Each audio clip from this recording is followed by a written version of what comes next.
और ट्रेंड्स के आधार पर अब आपको ग्राफिक्स के जरिए बताते हैं कि स्विंग स्टेट में कमला वर्सेस ट्रंप और कौन आगे चल रहा है। सबसे पहले एरिज़ोना की बात करें, इसमें ट्रंप आगे चल रहे हैं +6.5 की बढ़त के साथ। इसके अलावा मिशिगन और विस्कॉन्सिन की अगर बात करें, यहाँ पर भी ट्रंप आगे, लेकिन मार्जिन काफी कम नजर आ रहा है।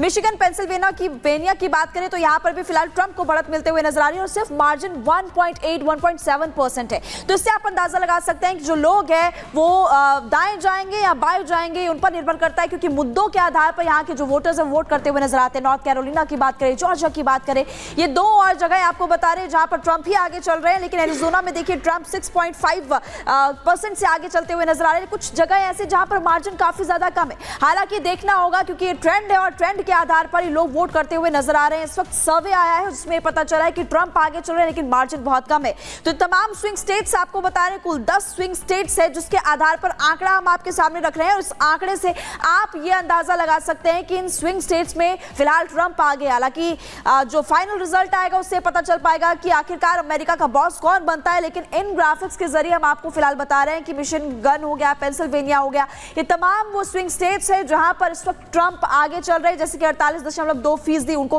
वोट मिलते हुए नजर आ रहे हैं। लेकिन दूसरी तरफ अगर कमला हैरिस की बात करें तो उनको 47% के आसपास वोट मिलते हुए नजर आ रहे हैं। खबरों में आगे बढ़ते हैं, आपको श्वेता के पास ले चलते हैं। तो अमेरिकी चुनावों पर नजर हमारी है, जरा कुछ और खबरों का भी रुख कर लेते हैं और चलिए बात करते हैं झारखंड चुनावों की, जहां पर इस वक्त कोडरमा में योगी आदित्यनाथ क्या कुछ कह रहे हैं, सुनिए।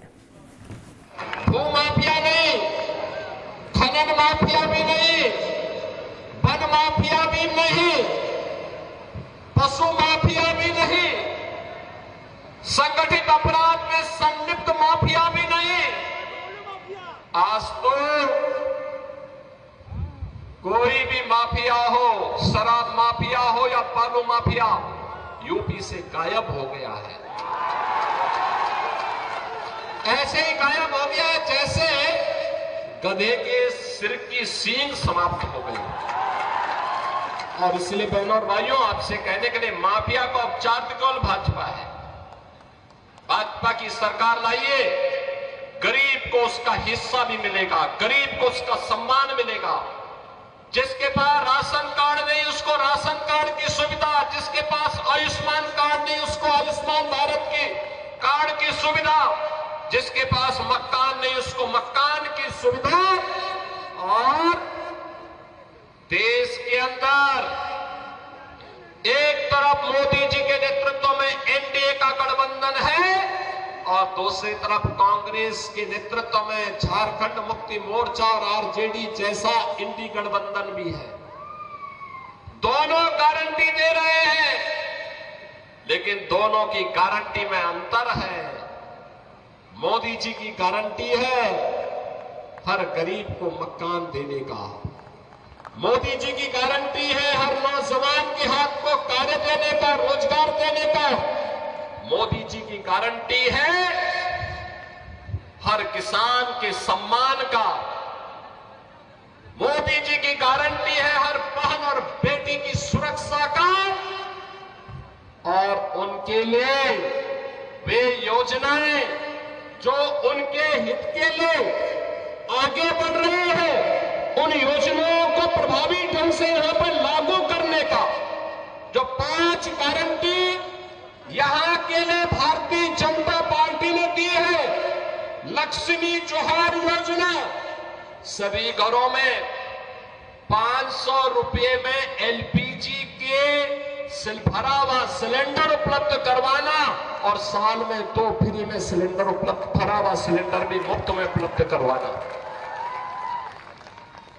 गोगो दीदी योजना, ये भी भाजपा की गारंटी है, मोदी जी की गारंटी है कि झारखंड की हर महिला के खाते में हर महीने की 11 तारीख को 2100 रुपए, 2100 रुपए तक की वित्तीय सहायता पहुंचा देना। 21 लाख परिवारों को मिलेगा अपना पक्का घर और सभी परिवारों को घर निर्माण के लिए मिलेगा मुफ्त बालू। यानी ये भाजपा कहती है कि हम मुफ्त बालू घर निर्माण के लिए देंगे और बालू माफिया का सफाया कर देंगे। युवा साथी भत्ता, जिन्होंने स्नातक स्नातकोत्तर की डिग्री प्राप्त कर ली, जिन युवाओं को डिग्री प्राप्त करने के पहले 2 वर्ष में अगर उन्हें कोई नौकरी नहीं मिलती है तो प्रत्येक माह 2000 रुपए की गारंटी भी भाजपा आपको दे रही है, एनडीए आपको दे रहा है।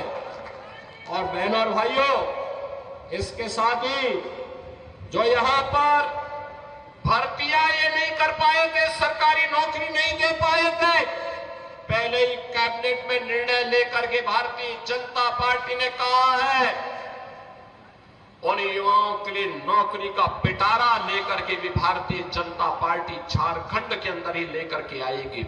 यूपी में जो 17,000 मदरसे हैं, इनको लेकर सुप्रीम कोर्ट ने बड़ा फैसला सुना दिया है। संवैधानिक करार दिया गया है इन सभी मदरसों को। 17 लाख छात्रों के भविष्य का सवाल था और इस पर ये बड़ा फैसला इस वक्त है, क्योंकि जो इलाहाबाद हाई कोर्ट है उसने आज संवैधानिक करार दिया था, जिसके खिलाफ सुप्रीम कोर्ट में याचिका दायर की गई थी और इस पर यह बड़ा फैसला आया है। यूपी मदरसा बोर्ड एक्ट को संवैधानिक करार दिया गया है सुप्रीम कोर्ट की ओर से। बड़ी खबर इस वक्त आपको बता रहे हैं, जो जानकारी मिल रही है, मदरसा एक्ट 2004 जो संवैधानिक घोषित किया गया है, इस पर चूंकि इलाहाबाद हाई कोर्ट ने फैसला दिया था, जिसके खिलाफ सुप्रीम कोर्ट में याचिका दायर की गई थी, जिस पर आज फैसला आया है। चलिए, फैसला आ गया। अखिलेश इस वक्त हमारे साथ हमारे संवाददाता मौजूद हैं, लेकिन सवाल इस बात को लेकर के है कि आखिर जिन 17 लाख छात्रों के भविष्य का सवाल है, क्या होगा उनका और कैसे इंपैक्ट इस पर पड़ने वाला, रिफ्लेक्शन कैसे पड़ेगा?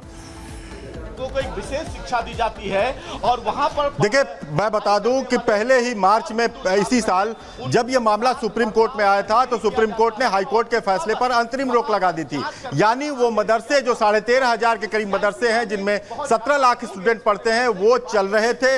अब एजीटी चलता रहेगा, क्योंकि साफ कर दिया सुप्रीम कोर्ट ने कि जो 2004 का मुलायम सिंह यादव के समय का जो मदरसा एजुकेशन बोर्ड एक्ट आया था, वो संवैधानिक है। लेकिन एक बात बहुत अहम कही है सुप्रीम कोर्ट ने कि क्वालिटी एजुकेशन के लिए अगर राज्य सरकार चाहे तो मदरसों को रेगुलेट कर सकती है, यानी कि उसका पाठ्यक्रम अगर चाहे तो राज्य सरकार उसको बदल सकती है, बना सकती है, उसको इंप्रूव कर सकती है। तो ये चीज एक अहम चीज उसने सुप्रीम कोर्ट ने जोड़ी है। लेकिन साफ तौर पे कहा है कि जो भी मदरसा अभी चल रहे हैं वो चलते रहेंगे।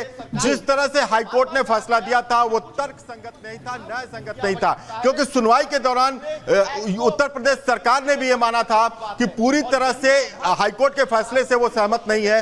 अगर उसमें कुछ अनकॉन्स्टिट्यूशनल है तो उसे बदला जा सकता है, यानी उसमें अगर इंप्रूवमेंट की जरूरत है तो राज्य सरकार ने ही वो एक्ट लाया था और राज्य सरकार चाहे तो उसे बदल सकती है, जिसे कि सुप्रीम कोर्ट ने माना है। और वो अपने फैसले में कहा है कि क्वालिटी एजुकेशन के लिए अगर राज्य सरकार चाहे तो उसमें संशोधन कर सकती है, उसमें इंप्रूव कर सकती है उस मदरसा के करिकुलम को या उसके पाठ्यक्रम को। तो कुल मिलाकर देखा जाए तो हाईकोर्ट के फैसले को पलट दिया है सुप्रीम कोर्ट ने। मदरसे पर जो हाईकोर्ट का फैसला था उस पर मार्च में रोक लगा दी थी, वो मदरसे चल रहे थे। सुप्रीम कोर्ट की तरफ से एक बड़ा फैसला फिलहाल यहाँ पर किया गया। अखिलेश जी, आप बहुत ही विस्तार से जानकारी दे रहे हैं, लौटेंगे आपके पास, लेकिन राघवेंद्र भी हमारे साथ लखनऊ से जुड़े हुए हैं। वहां पर लोगों की टिप्पणी क्या अब तक इस फैसले के बाद अभी तक कुछ सामने आई है? लोग क्या कह रहे हैं, मुस्लिम समुदाय के लोग, इसके अलावा मदरसे में जो मौलाना है उनकी तरफ से कोई टिप्पणी? राघवेंद्र,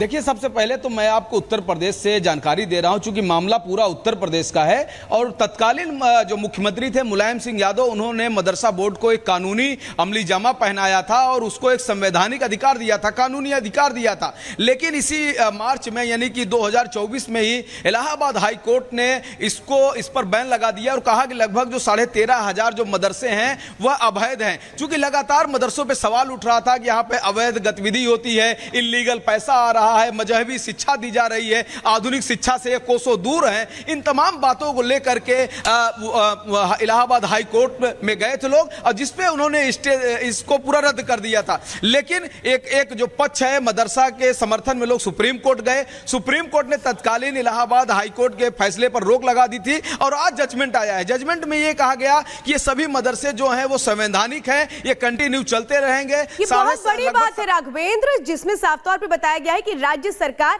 संचालन कर पाएगी। अगर कोई बदलाव करना है वो भी राज्य सरकार कर सकती है। बहुत महत्वपूर्ण फैसला इस कड़ी में। फिलहाल जानकारी देने के लिए बहुत बहुत धन्यवाद।